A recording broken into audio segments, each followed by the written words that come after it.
El tema que me habían planteado es este: ¿qué pasaría si descriminalizamos las drogas? Yo quisiera aquí plantear que este tema de la descriminalización, despenalización o legalización de las drogas es un tema muy controversial, porque, por ejemplo, aquí en la Marroquín hay es decir, yo he notado de que hay básicamente dos visiones, a pesar de que la mayor parte de los marroquinianos somos liberales, incluso libertarios. Sin embargo, hay algunas personas que, teniendo esta misma idea, sin embargo, se oponen a la legalización de las drogas, a la descriminalización de las drogas. Y entonces esto a mí me parece muy interesante, porque de alguna manera refleja aquí en un ambiente pequeño lo que sucede en la sociedad más grande, en la sociedad más amplia en el mundo, en los Estados Unidos, en México, en Guatemala, en América Latina. Y entonces yo voy a comenzar básicamente planteando unas conclusiones. Voy a plantear que las sustancias usualmente llamadas drogas, por sus efectos, pueden ser narcóticos, psicotrópicos, alucinógenos, sedantes, somníferos y estimulantes. Es decir, hay toda una cantidad de sustancias que de alguna manera llamamos drogas, y que la característica de estas sustancias es que modifican la química en el cerebro de los humanos o de los animales, y que por lo tanto modifican la conducta y la percepción que tenemos nosotros sobre la realidad, sobre el mundo.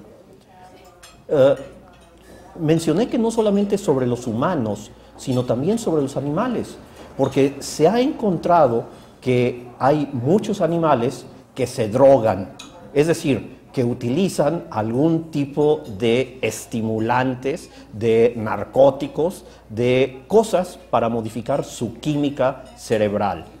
Por ejemplo,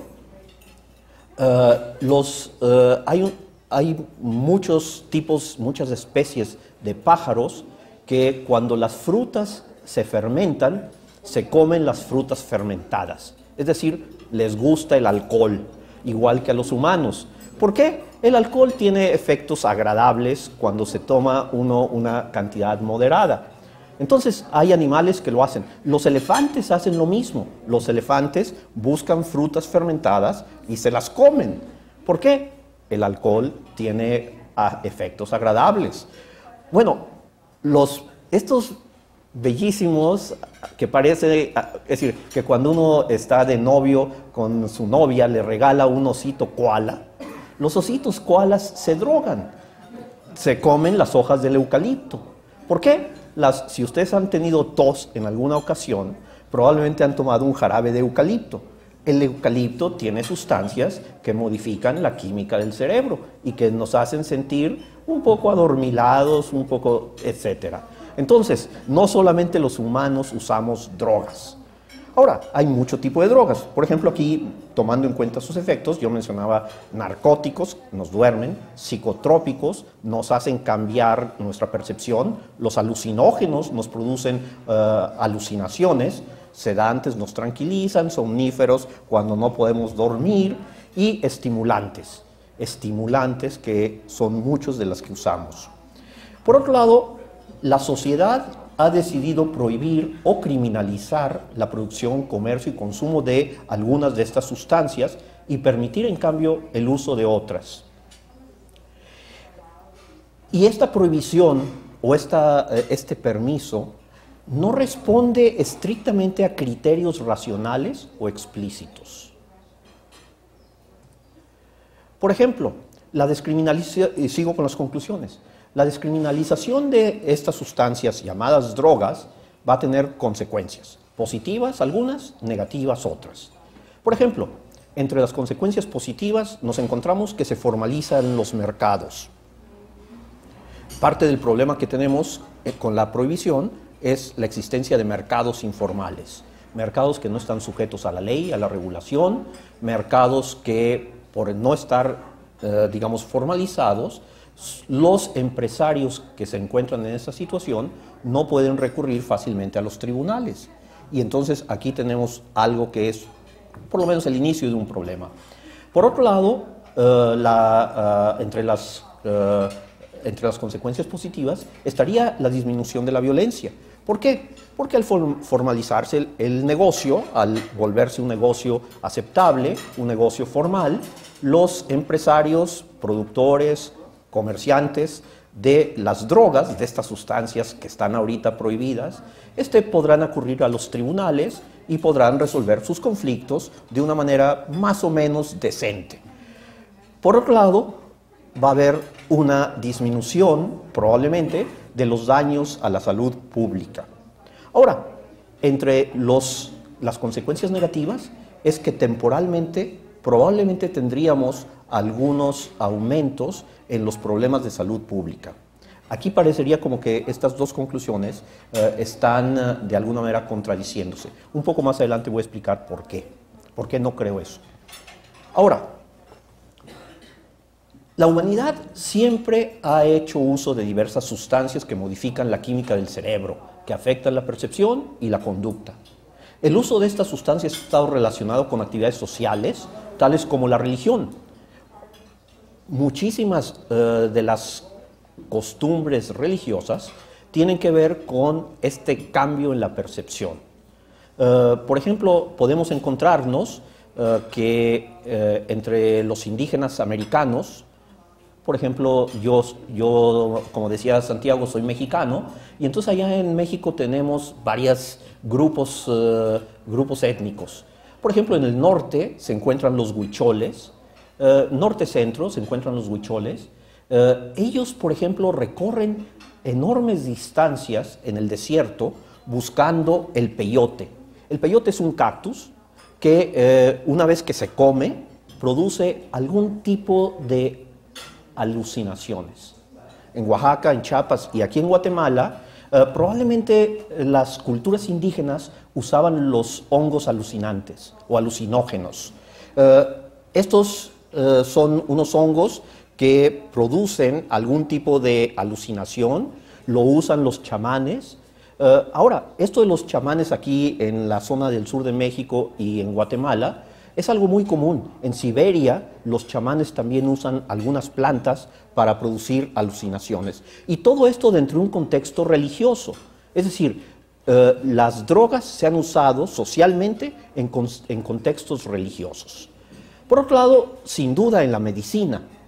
Por ejemplo, nos encontramos que la morfina, un derivado del opio, un derivado de la amapola, es muy usual para calmar el dolor. Pero no es solamente la única sustancia que se usa en medicina de este tipo de drogas que modifican la química del cerebro, que modifican la percepción y la conducta. Podemos pensar, por ejemplo, que también en psiquiatría usaban o usan algunos médicos lo que le llamaban, o lo que se conoce como el ácido lisérgico, el LSD, que también lo usaban los psiquiatras. Sobre todo en los años 60, 70, 80, lo usaron mucho, la mescalina, etcétera, que son... No, eso el LSD, mescalina viene también de los hongos. Viene de unos hongos del centeno, que se descubrieron, es decir, el LSD lo descubrieron en Suiza, pero originalmente viene de esos hongos del centeno que son muy venenosos. Por otro lado, se utilizan también en la guerra las drogas. Yo recuerdo que, por ejemplo, cuando yo era niño, hace ya muchos años, decían, y creo que es cierto, que por ejemplo a los soldados en la batalla les daban marihuana o les daban algún tipo de drogas. O sea, también se usa socialmente en esas situaciones. Ahora, por otro lado, nos encontramos que también las drogas se usan en un ambiente o en un contexto individual. Y aquí es donde en un momento dado parecería que aparecen los problemas. Es decir, porque en un contexto individual esto puede generar algún tipo de situaciones. No es lo mismo beber alcohol en una comida, en la familia, que esos que les llaman borrachos de buró, que tienen su botella de alcohol y solos empiezan a beber alcohol. Es decir, son dos situaciones diferentes, una situación social y una situación individual. La situación individual, por ejemplo, también se usan estas drogas, o muchas de estas drogas, para como entretenimiento o como evasión personal. Y aquí es donde empezamos a ver cierto tipo de problemas. Ahora, las drogas buenas y drogas malas, ¿cuáles son unas y cuáles son otras?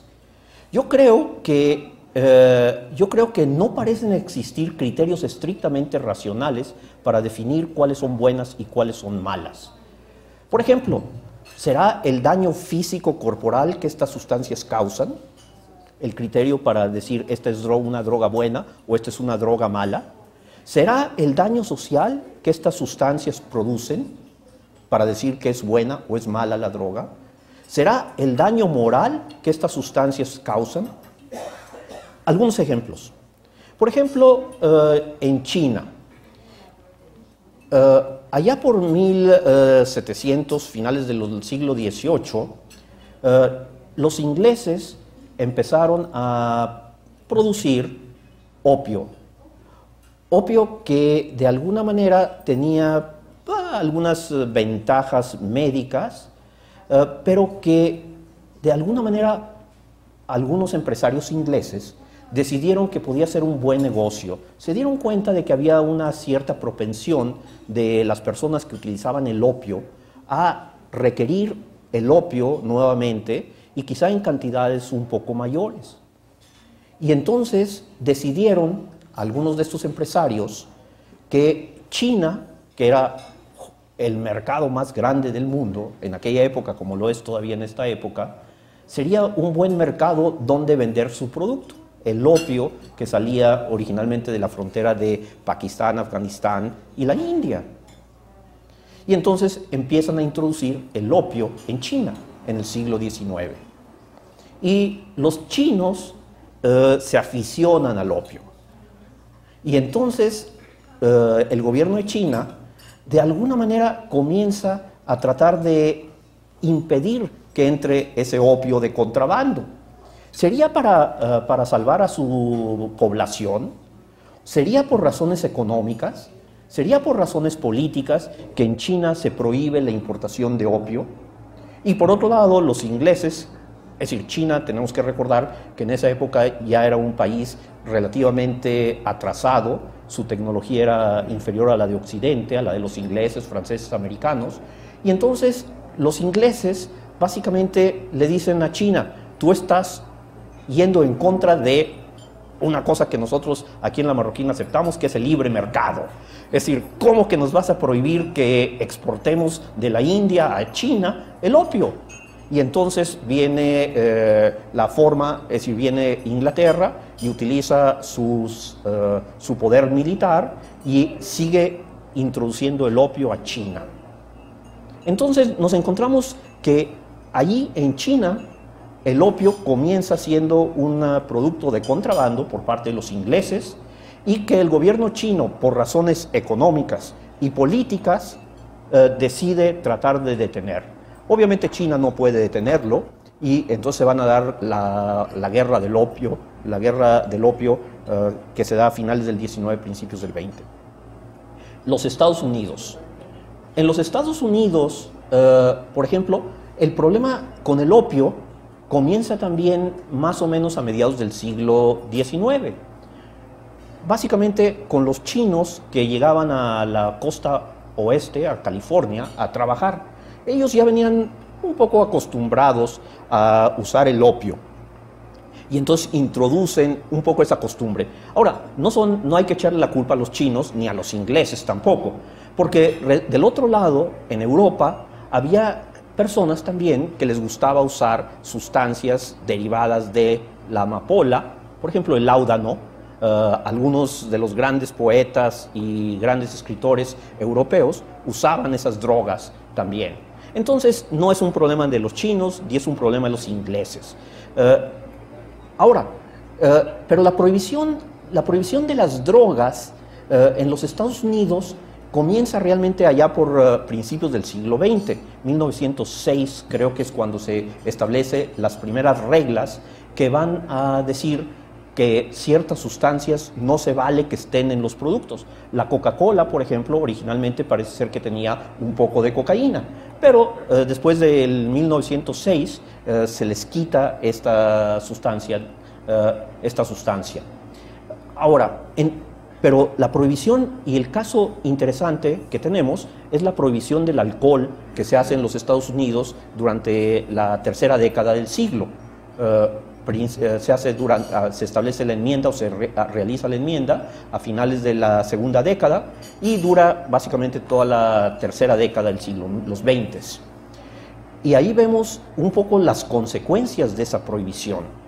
Ahora, ¿cuáles fueron las razones por las que en Estados Unidos se estableció la prohibición del alcohol en la tercera década del siglo? Algunas personas dirían que tiene que ver básicamente con razones morales, pero si vemos un poquito cómo fue ese fenómeno, nos encontramos que tenía que ver quizá también con razones económicas. No tanto razones políticas, pero sí razones económicas que se transforman en demandas políticas que terminan con la enmienda, es decir, con el pasar la enmienda de la prohibición. Un poco parecería que esto tenía que ver con dos clientelas políticas. Una era las esposas de los trabajadores. Las esposas de los trabajadores estaban de alguna manera preocupadas porque a los trabajadores de las fábricas les pagaban su salario el sábado y saliendo de la fábrica se iban y se gastaban la mitad del salario en alcohol. Entonces las esposas, de alguna manera creo que con razón, decidieron que había que prohibirles a los maridos que se bebieran parte de su salario. Ahora, esto se juntó con otra clientela. La otra clientela eran esos grupos protestantes, evangélicos, que están en contra de los vicios.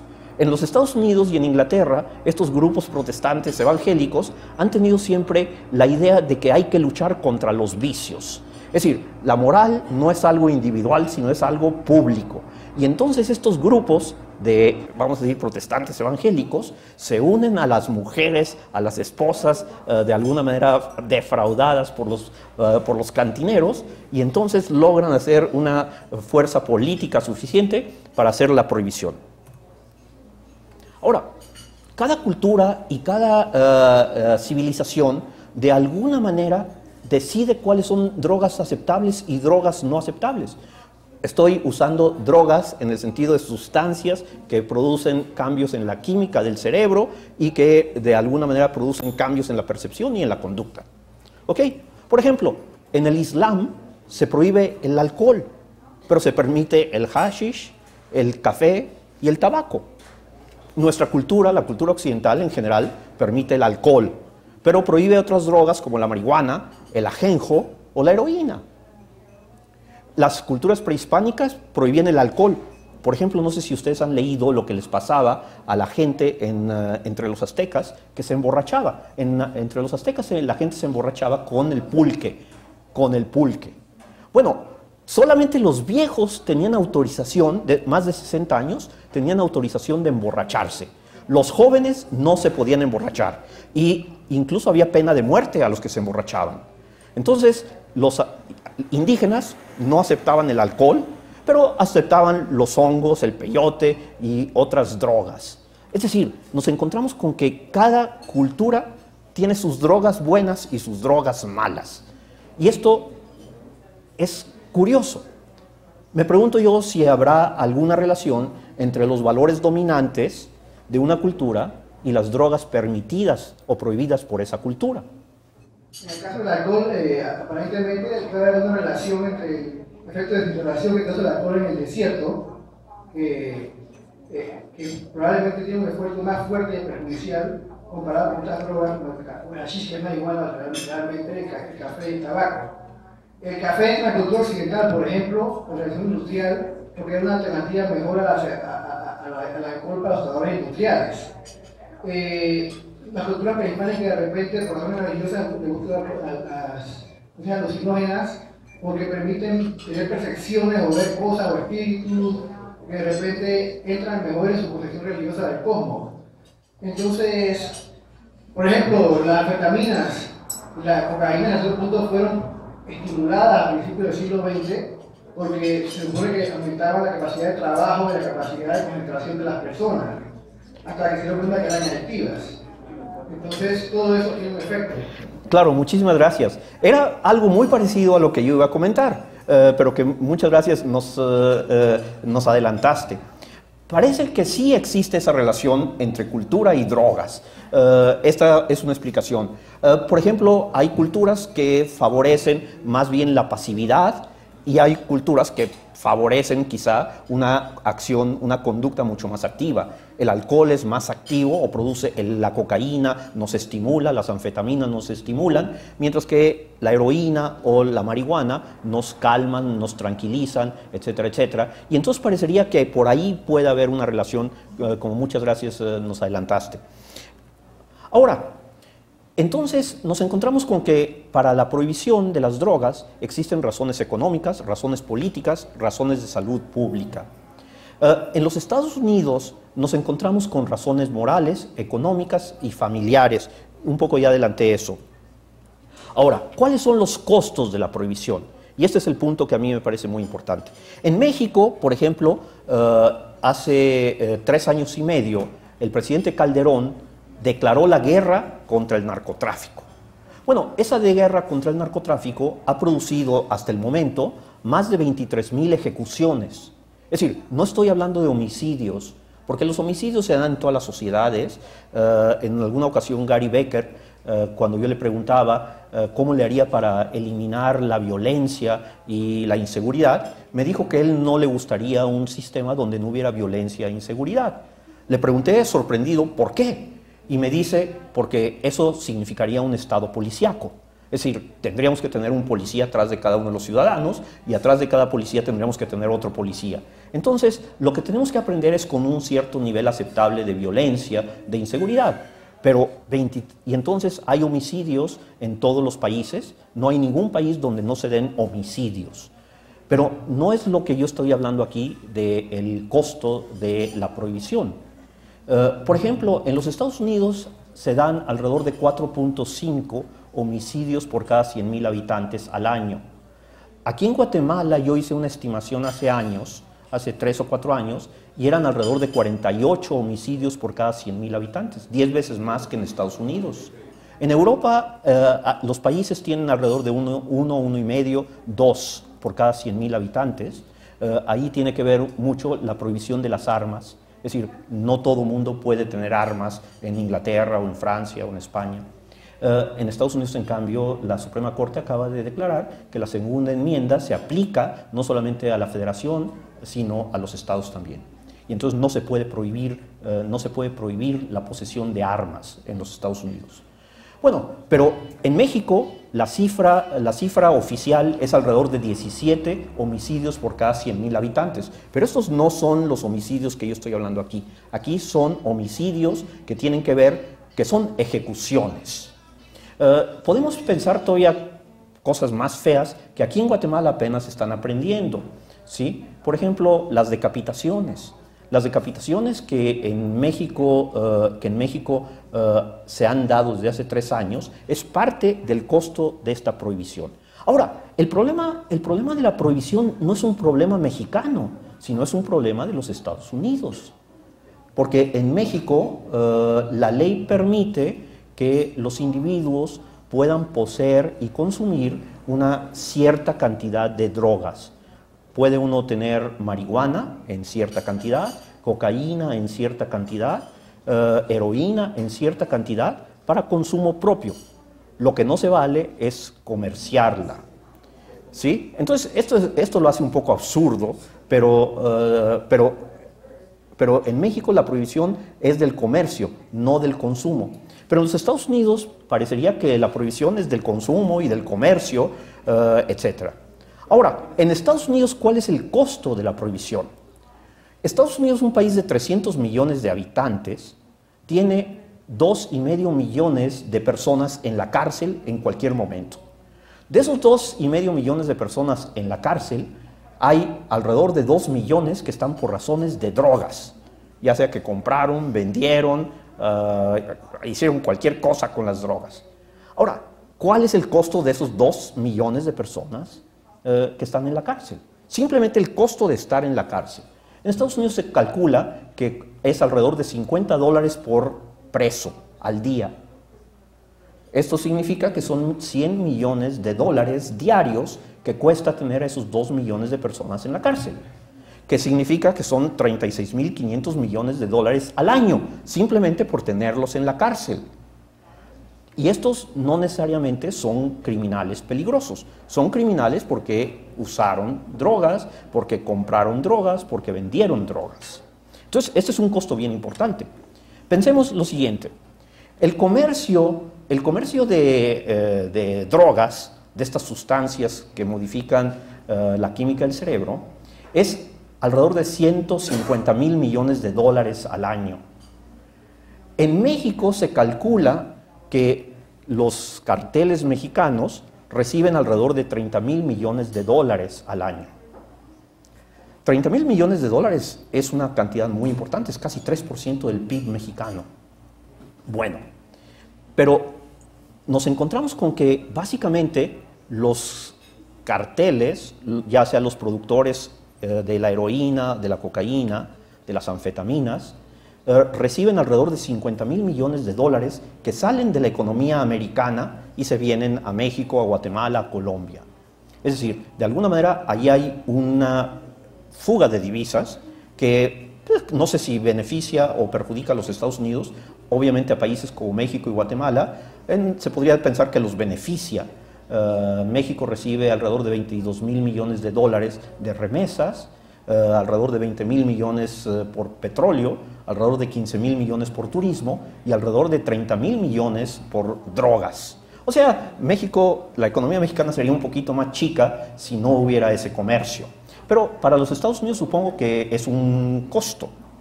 Ahora, la economía subterránea en los Estados Unidos. La economía subterránea siempre es algo que parecería que no favorece a los países. Y en los Estados Unidos algunos han estimado que es 1.5% del PIB en relación con las drogas únicamente, porque obviamente la economía subterránea es mayor, pero la economía de las drogas, que es subterránea, que es negra, es alrededor de 1,5% del PIB. Ahora, ¿cuáles serían los costos de descriminalizar las drogas? Probablemente un incremento temporal en los problemas de salud. En casi todos los países, por ejemplo, donde se ha descriminalizado o despenalizado el comercio, el uso de las drogas, hay un incremento temporal de las personas que usan la droga. Pero es un incremento que sube y luego, después de un tiempo relativamente corto, vuelve a bajar. Más o menos a una tasa que es menor al 20%.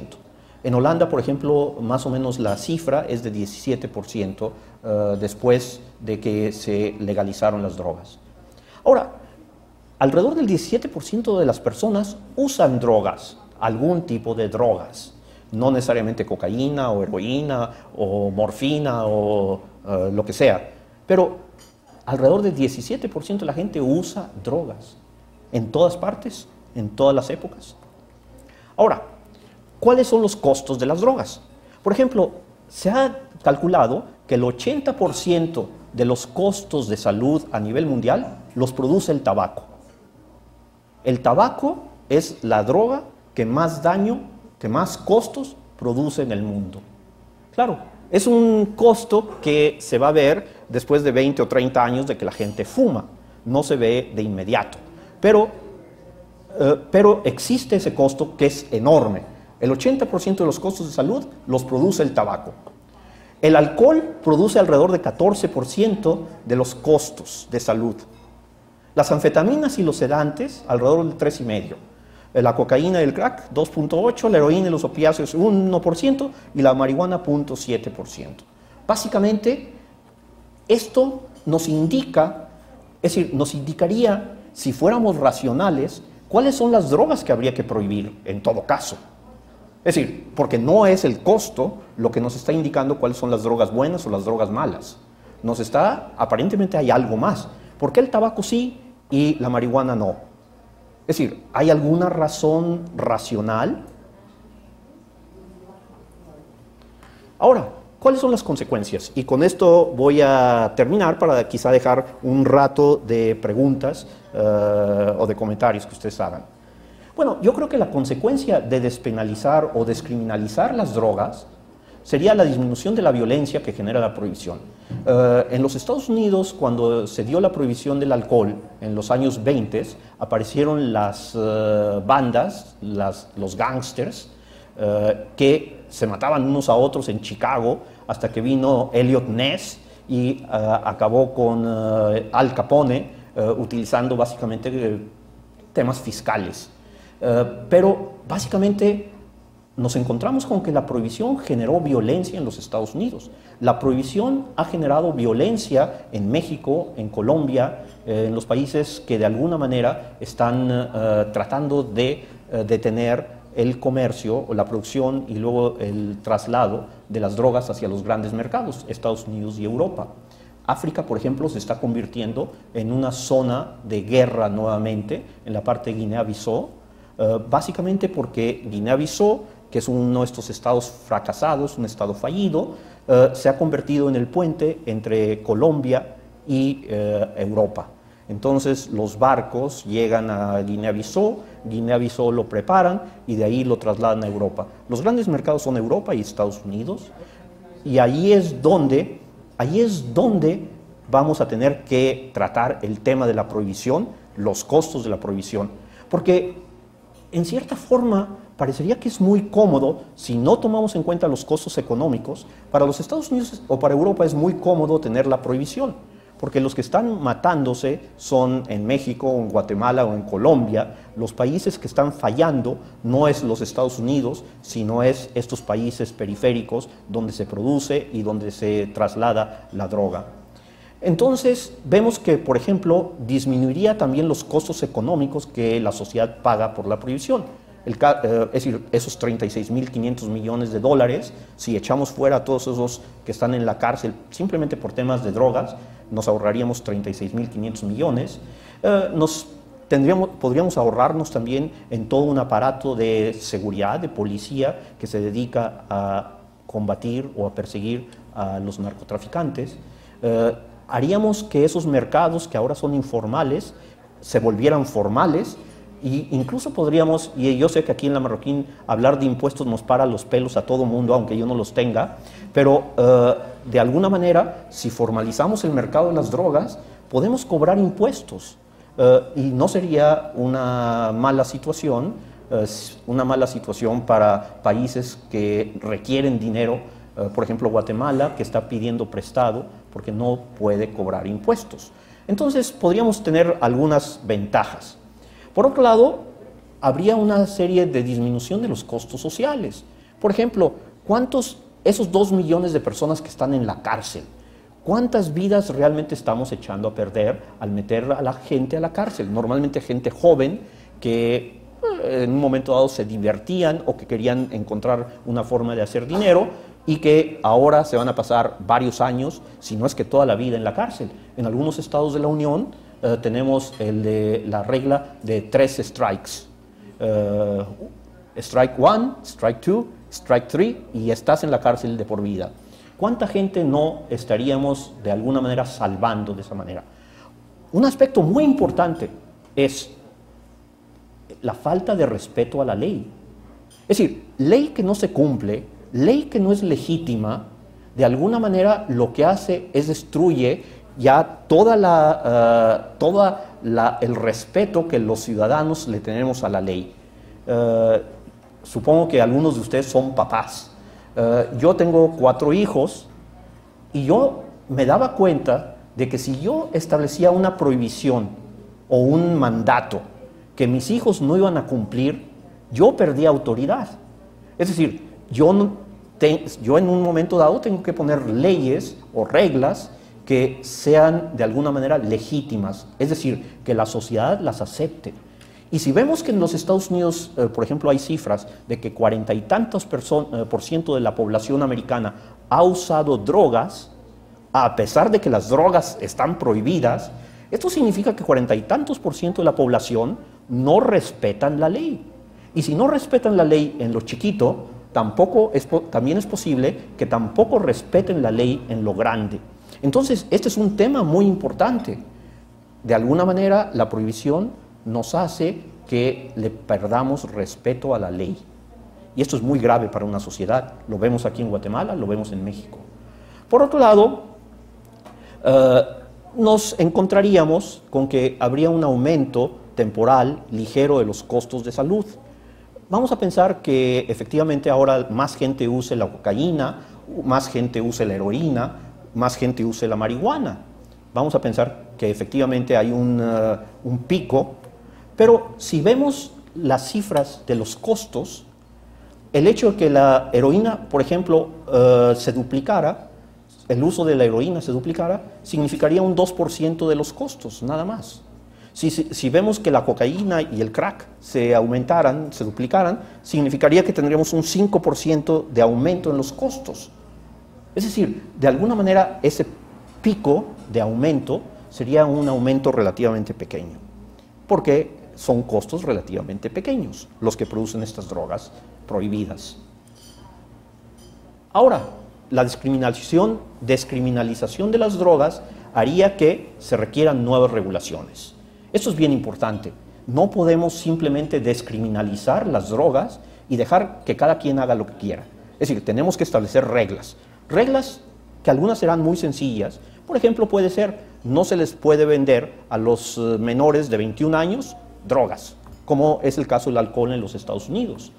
Claro, el hecho de establecer la regla, a los menores de 21 años no se les puede vender drogas, cocaína, heroína o lo que sea, significaría básicamente que tenemos que arreglar también un sistema de policía, un sistema de jueces que haga cumplir esas reglas. Porque otra vez, regla que no se cumple pierde legitimidad y pierde autoridad. Entonces, requeriríamos también nuevas formas de educar a los jóvenes. Tenemos que gastar dinero en educar a los jóvenes, hacerles ver que el daño que producen. Es decir, pero hacerles ver el daño que producen en términos realistas. Es decir, no asustarlos, porque, por ejemplo, mucha gente le enseña a sus hijos que si prueban una vez la droga fulana y tal, se van a volver adictos. No es cierto. La mayor parte de la gente no se vuelve adictos. Es decir, se vuelven adictos una cierta proporción de las personas que ya tienen ciertas características, ya sea fisiológicas o psicológicas, que les permite o que les facilita volverse adictos. Pero entonces a los jóvenes les tenemos que enseñar que son drogas peligrosas, que las drogas no se deben usar en la mayor parte de las circunstancias, pero por otro lado no asustarlos con mentiras, porque eso simplemente no nos van a creer. Nos van a decir, estás equivocado, mi amigo fulano y tal ha usado la cocaína y no es adicto, mi amigo sutano fuma marihuana, pero cuando quiere, deja de fumar. Es decir, no es cierto, las drogas no producen automáticamente adicciones. Aún hay gente que sí, hay gente que sí. Ahora, entonces requeriríamos también nuevos enfoques de salud pública. Ahora, y esto significa que básicamente los padres nos responsabilicemos de nuestros hijos. No es el gobierno el que nos tiene que cuidar. Somos nosotros, los adultos nos cuidamos a nosotros mismos y los adultos debemos cuidar a los jóvenes, a nuestros hijos. O si son estudiantes, quizá los profesores a sus estudiantes. Pero básicamente no podemos pedirle que el gobierno nos haga esto. Y creo que por otro lado las consecuencias es que la sociedad tendrá que explicitar sus valores y racionalizar sus prioridades. Es decir, ¿vale la pena realmente gastar 100.000 o 150.000 millones de dólares para mantener una prohibición moral nada más? Creo que no. Con esto yo terminaría. Muchísimas gracias. Parte del lucro de este negocio de las drogas es las barreras de entrada. No todos pueden dedicarse a ese negocio. Al momento de hacerlo legal, cualquiera podría entrar. probablemente toda esta gente va a migrar a prostitución o tráfico de órganos, etc. Entonces, ¿se va a reducir en realidad la violencia o solamente se la vamos a pasar a otro sector? Bueno, creo yo que aquí lo que tenemos, es decir, yo creo que efectivamente el crimen nunca lo vamos a acabar. Un poco lo que comentaba acerca de Gary Becker, que dijo, el crimen nunca lo vamos a acabar. Vamos a tener siempre crimen con nosotros, homicidios, violencia intrafamiliar, vamos a tener tráfico de cosas, etc. Pero una cosa son los delitos que causan daño a un tercero y otras cosas son los delitos que no causan daño a nadie. Por ejemplo, la prostitución. La prostitución es un delito que de alguna manera existe en algunos países, básicamente porque se cree que causa daño y porque hay algunas personas que se aprovechan de la pobreza o de la ignorancia de las mujeres o los jóvenes para meterlos a la prostitución. Muchas veces tiene que ver con las drogas también. Es decir, de alguna manera son drogadictos que requieren una cierta cantidad de dinero y entonces entran en la prostitución. Ahora, es cierto, por ejemplo, el secuestro. El secuestro es uno de los delitos quizá porque a mí una vez me secuestraron, que es más espantoso que uno puede tener. El mío fue un secuestro express, es decir, no fue un secuestro largo, pero es uno de los delitos más espantosos, por lo menos yo lo he sentido personalmente, y yo creo que ese delito es uno de los delitos que necesariamente se tiene que perseguir. Ahora, ¿cómo perseguirlo? Necesitamos policías adecuadas, necesitamos jueces y ministerios públicos adecuados. El homicidio, el robo, obviamente son delitos que no se pueden permitir y que lo que tenemos que hacer es bajarlo. Ahora, ¿qué pasaría? Porque hay un argumento en el sentido de que, bueno, los narcotraficantes que ahora ganan mucho dinero, en el momento en que se legalizaran las drogas o se descriminalizaran las drogas, se pasarían a otros negocios. Es cierto que algunos lo harían, pero nos encontraríamos con que, digamos, la mayor parte de los narcotraficantes son empresarios. A ellos lo que les gusta es el dinero. Es decir, ellos lo que quieren es adquirir ganancias. Bueno, al principio yo creo que sí, estos narcotraficantes empezarían a migrar hacia otro tipo de delitos. Algunos de ellos migrarían hacia otro tipo de delitos que dejaran dinero, el secuestro, por ejemplo. Pero nos vamos a encontrar con que una vez que el mercado madurara, que el mercado se formalizara, probablemente los más eficientes de estos narcotraficantes entrarían a lo que es la economía formal, sus conflictos los resolverían en los tribunales, podrían embargar a los que no les pagan, etcétera, etcétera, usarían los mecanismos formales que existen en la sociedad y, claro, habría elementos criminales que seguirían y a esos habría que reprimirlos con una buena policía, con una buena inteligencia, etcétera. Pero básicamente yo creo que nos evitaríamos gran parte de estos problemas. El crimen nunca lo vamos a acabar. Para acabar con el crimen necesitaríamos, como decía Gary Becker, un estado policíaco, pero podemos volverlo a una situación relativamente tolerable, ¿sí? Es decir, si en los Estados Unidos si hay 4,5% de homicidios al año, es más o menos tolerable.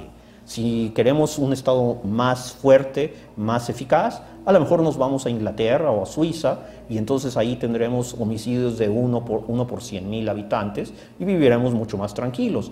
Pero lo que no es tolerable son homicidios, es decir, tasas de homicidios del 40 y tantos % por 100,000 habitantes, como los que tenemos aquí en Guatemala en este momento. ¿Será que al legalizar las drogas el costo sería solamente en salud o también humano? Porque no creo que los narcotraficantes a la hora de legalizar las drogas estén muy de acuerdo, porque sus ganancias creo que a un principio irían en pérdidas. Porque en este momento, por eso es que se pelean los territorios, porque se enriquecen mucho con eso. Entonces, creo que no es tan sencillo como pasar una ley y que se legalice, pues, sino que debe haber no sé si un proceso o una estrategia para poderlo hacer, porque no creo que se empezarían a cobrar vidas humanas en contra de eso. Bueno, por ejemplo, ya en algunos estados de la Unión Americana se ha legalizado la marihuana, entre comillas, para usos medicinales. hace un par de días apareció un artículo muy interesante en el New York Times sobre la marihuana en el estado de Colorado.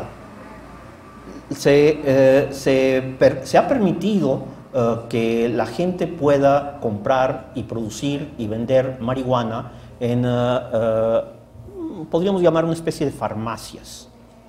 Pero ahora se están quejando algunos de los proveedores de marihuana medicinal de varios aspectos. Uno de ellos es que se ha dado una sobreregulación. Por ejemplo, en Colorado, aparentemente la marihuana tiene que estar producida en Colorado. Es decir, no puede ser marihuana importada de California o de Texas, sino que tiene que ser producida en Colorado. Regla de origen. Por otro lado, no solamente tiene que ser producida en Colorado, sino que tiene que tener cierto tipo, es decir, ustedes saben, hay la cannabis, que hay de distintas especies, distintas clases, entonces tiene que ser de ciertas características. Tiene que tener, obviamente, la cuestión de que no tenga pesticidas y todo este tipo de cosas. Entonces, se están quejando los que están en el mercado de la marihuana de que les están poniendo demasiadas reglas. Bueno, y esto yo creo que sucede con frecuencia. Pasamos de una falta de regulación y de un mercado informal y legal a un mercado sobreregulado. Tenemos que encontrar el equilibrio, ¿sí? Tenemos que encontrar el equilibrio. Ahora, yo creo que todos los mercados, cuando se inician, generan una serie de movimientos pendulares.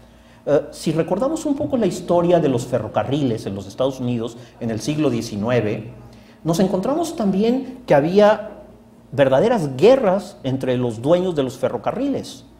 Es decir, de alguna manera el mercado todavía no estaban divididos los territorios, no se había llegado a un consenso, y entonces cada uno de los propietarios del ferrocarril del sur o del ferrocarril de Harriman o lo que fuera, estaban peleándose por los territorios. Y no eran peleas legales, usaban pistoleros para agarrar territorio extra. Es decir, pero con el tiempo se van formalizando, se van estableciendo las reglas, se van dando cuenta los empresarios de que más vale un mal arreglo que un buen pleito. Y esto mismo pasaría con el mercado de las drogas. Es decir, poco a poco se iría estabilizando. No creo que fuera una cuestión de inmediato. Es decir, y yo no estoy proponiendo tampoco que se descriminalice la droga de inmediato y todas las drogas. No, tendríamos que ir quizá, como se está haciendo en los Estados Unidos, poco a poco. La marihuana primero, quizá después la cocaína. En fin, sería cuestión de un proceso. Solo una pregunta. En los efectos que usted mencionaba de la descriminalización de las drogas, era que se iba a formalizar el mercado y que iban a empezar a pagar impuestos. Pero mi pregunta es que si yo ya soy, digamos que soy una heredera de un cártel o algo así, y ya soy una experta en cómo hacer este negocio, mi sistema de seguridad es mejor que el que me ofrece el Estado, mis infraestructuras son mejores que las que me ofrece el Estado, todo lo que tengo es mejor que lo que el Estado me ofrece. Y a cambio solo voy a estar recibiendo, o sea, que el Estado me quite el 40% de mis ganancias. Entonces, ¿qué incentivo tengo yo para ir al registro comercial y decir, mire, aquí está mi empresa de cartel de narcotráfico, ahora le empiezo yo a pagar estos impuestos a cambio de nada para mí? Y sobre todo en un país donde no hay certeza de castigo, donde tengo apenas un 2% de que me juzguen, o sea, tengo un 98% de salir impune si sigo estando al margen de la ley. Entonces, no hay ningún incentivo de premio ni tampoco de castigo. Bueno, creo que tú respondiste perfectamente la pregunta. Es decir, en un estado como Guatemala o como México no hay incentivos porque el Estado no funciona, ¿sí? Ahora, el problema no es legalizar la droga en Guatemala o en México. El tema es legalizar la droga o descriminalizar la droga en los Estados Unidos y en Europa. Es decir, si México lo hace, y México es un país 10 veces más grande que Guatemala en población, si México lo hace, México va a tener muchos problemas.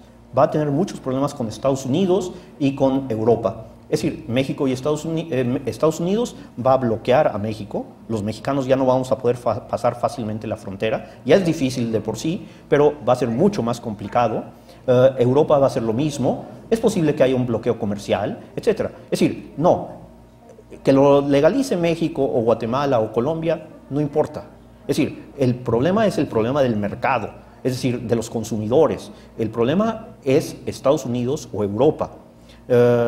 Ahora, yo creo que si en un momento dado países como México o Guatemala quisiéramos realmente disminuir la violencia, lo que tendríamos que arreglar no es el tema de las drogas, sino es el tema de los ministerios públicos, las policías, en fin, el Estado, el respeto a la ley, establecer el estado de legalidad y el estado de derecho, cosas que no existen en Guatemala ni en México, ni estado de derecho ni estado de legalidad. Entonces, aquí tenemos otros problemas. Ahora, yo estaba aquí planteando básicamente lo que pasaría si se legaliza o descriminaliza la droga, pero básicamente enfocándome a lo que sería en los grandes mercados, Estados Unidos y Europa. Aquí en Guatemala, en México, el mercado de las drogas es relativamente pequeño. Es decir, aquí lo que pasa es que son o algunos productores de marihuana, en México heroína también se produce, o transportadores de la cocaína que viene de Sudamérica. Es decir, pero aquí realmente, ¿cuánta gente usa la marihuana, la heroína, la cocaína? Probablemente muy pocos, y el mercado es realmente pequeñísimo. Es decir, cuando uno tiene un país con un ingreso per cápita de $2.500 al año, como Guatemala, $2.500, $3.000 al año, el mercado no es atractivo para nadie. El mercado no es atractivo aquí en Guatemala. En México, con $10.000 al año, tampoco es atractivo. Estamos hablando de países que tienen 25, 30.000, $40.000 al año, en donde la gente puede dedicarle una cantidad importante a estas drogas, que lo hacen sentir a esas personas mejor, supongo.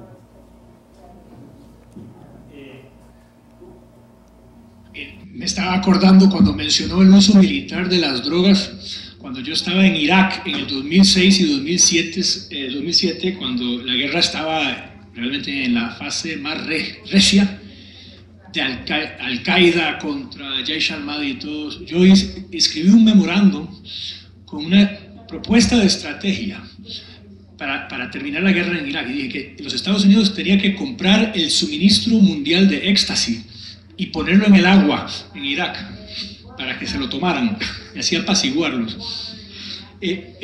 Un comentario sobre, y no es una pregunta, es un comentario nada más sobre cómo está procediendo esto en Estados Unidos, sobre todo con la marihuana. No es de esperarse que va a haber una política ni racional, ni coherente, ni que haga ningún sentido, por varios motivos. Primero, el sistema federal en Estados Unidos. Después, toda una serie de temas locales. Y le voy a dar dos ejemplos de lo que he observado yo recientemente. Estuve en el condado de Mendocino, que es probablemente la capital de la marihuana orgánica de Estados Unidos, que fue uno de los pioneros en la descriminalización por medio de las boticas, las farmacias. También estuve en El Paso, Texas, que como sabemos queda del otro lado de Ciudad Juárez. Lo que estaba pasando en Mendocino es que los boticarios, los farmacéuticos, los cultivadores locales comenzaron a quejarse porque descubrieron que no hay forma de distinguir entre la marihuana legal y la que no es legal. Y lo que pasó fue entonces que los productores mexicanos sencillamente movieron sus operaciones a Mendocino y claro, eran mucho más eficientes y en cierta forma más violentos también y eran una amenaza comercial para los locales. O sea, de pronto, en Mendocino, los productores locales de marihuana, de ser personas que desconfiaban de la policía y exigían que el Estado estuviera ausente, ahora están exigiendo que el Estado esté presente y quieren que se refuerce la policía. Dato interesante. En El Paso, lo que averigüé es que se está dando una descriminalización, esa es una palabra difícil, la despenalización es más fácil. Se está dando una despenalización de facto, porque el efectivo de fuerza pública, el policía o agente de la DEA o lo que sea, que incauta a alguien que viene con, digamos, menos de 500 libras de marihuana, que es bastante, no puede hallar un fiscal que tome el caso, porque están tan abrumados con todas las otras los otros los problemas judiciales, o sea, el sistema legal está abrumado. Entonces ahí se está dando una descriminalización de facto. De eso. Un comentario nada más. Gracias. Sí, de hecho, por ejemplo, en los Estados Unidos, cuando vemos esa cifra de 2,5 millones de personas en la cárcel, que es la proporción más alta en el mundo de prisioneros, ¿sí? Nos encontramos con que esos 2 millones de gentes que están en la cárcel y que cada año entran, obviamente entran y salen, ¿sí? Están abrumando el sistema judicial. Solamente alrededor del 5% de los delitos en Estados Unidos van a juicio. El resto básicamente se arreglan por fuera de un juicio. Precisamente por esto, es decir, sería costosísimo. Si pensamos que en Estados Unidos, por ejemplo, un abogado recibe más o menos $500 por hora por su trabajo, entonces imagínense ustedes lo que se requiere para meter a una persona a la cárcel en un juicio. Es decir, lo que yo no contabilicé lo que cuesta, por ejemplo, meter a las gentes a la cárcel. Simplemente un dato que no tiene nada que ver con las drogas, pero que nos da una cierta idea. En los Estados Unidos cuesta mantener a un individuo en la cárcel alrededor de $700,000 a $1 millón de por vida. Pero en cambio, matar a un agente en Estados Unidos cuesta casi $3 millones. Esto es por todo el proceso legal que se tiene que seguir. Y entonces, si pensamos en $500 por hora de un abogado, tanto de la defensa como del fiscal, de la fiscalía, pues nos encontramos con que realmente meter a 2 millones de gente a la cárcel, usando todo el procedimiento legal, juicio, jueces, jurado, etcétera, saldría enormemente caro. Entonces, básicamente lo que el sistema judicial está haciendo es negocia. Y entonces entra a la cárcel, te vamos a dar un par de años, no te preocupes, vuelves a salir. Es decir, para no tener que estar gastando en ese tipo de procedimientos judiciales. Es cierto. Muchas gracias. No, solo es un comentario alrededor de Hay ciertas tendencias naturales que creo que es importante tomar en cuenta. Para el caso guatemalteco, por ejemplo, existe la percepción de que, por ejemplo, las maras y todo, digamos, son siempre jóvenes, ¿verdad? Que nunca piensan en el día siguiente, y que el uso del dinero es una cuestión que no tiene sentido. Sin embargo, empiezan ya a verse algunas tendencias que indican lo contrario. El fenómeno de las maras empieza en los años 80 y los mareros ya se hicieron grandes. La mayoría se han casado y tienen hijos y han empezado a pensar en el futuro. Y mucho de ese pensar en el futuro, es decir, es pensar en qué colocar su dinero que han obtenido por otras vías. Y, por ejemplo, ya hay algunos pequeños estudios que demuestran cómo se han metido a temas como el transporte y han ido asumiendo, no sé por qué, pero pareciera ser que Chimaltenango, digamos, es como el eje donde están los antiguos, y han empezado a tomar todo el control, digamos, del servicio de transporte público desde Chimaltenango, Tepán, Patzum, Patzicía, Sololá, digamos, y han estado transfiriendo sus recursos a una actividad que es abierta, es decir, es legal, ¿verdad? Y en las cuales se ven enfrentados sí a los problemas de la competencia y cuestiones de ese tipo. Vemos ahí que tratan ya de cerrar el negocio, que no participen más y todo, ¿verdad? Pero es decir, hay esas tendencias también naturales que creo que es importante tomar en cuenta en este tipo de fenómenos como el que nos has comentado el día de hoy. Es decir, estaríamos viendo cómo, digamos, un mercado ilegal, ilegítimo, se vuelve formal y se vuelve relativamente pacífico, ¿verdad? Muchísimas gracias, entonces.